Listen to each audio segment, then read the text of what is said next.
name comes from. It was set up by US military veterans of the Iraq War back in 2006, and it's grown rapidly since then, hundreds of members. And what's really striking is the iconography of the group. So they have a skull logo, for example, on their website until recently, of the violent Marvel comic book character, Punisher, and that's a symbol which has been appropriated by white supremacist groups.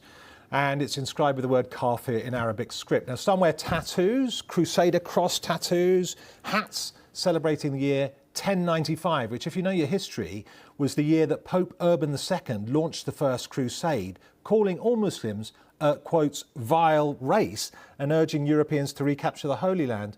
So it's a sensitive subject that they're playing on. Gang members see themselves as modern crusaders. Many have these crosses on the backs of their biker jackets, or they're tattooed on their forearms or their shoulders.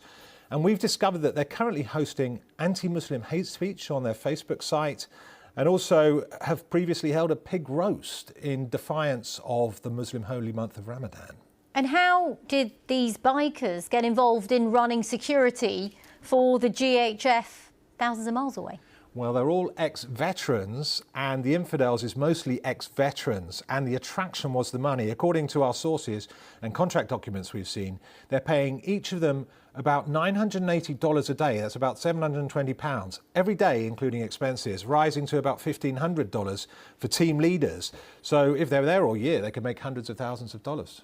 And we've got images of some of the people in this gang. I mean, you identified the names of some of them. Yes. How did you then establish that they were working for this agency? Well, this is interesting because at first we were up against a wall. There was just one member of the gang who we knew about. That was Johnny Taz Mulford.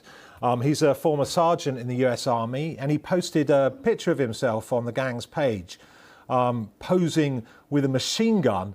And then there was another picture with 1095 tattooed across his chest. Now, we emailed Infidels MC for comment, and what happened was, in response, Mr. Mulford instructed his fellow gang members not to reply to the BBC, but forgot to take us off when he hit reply all, thereby disclosing email addresses and names of other members. So we got that. We also spoke to Infidels insiders, and we were able to match up names with public information about Infidels leadership to arrive at 10 bikers who are from Infidels, who are leading the teams in Gaza, where people have died. And there have been all kinds of accusations and counter-accusations. Now, UGS, according to estimates by a former contractor, at least 40 bikers are among the 320 people they've hired.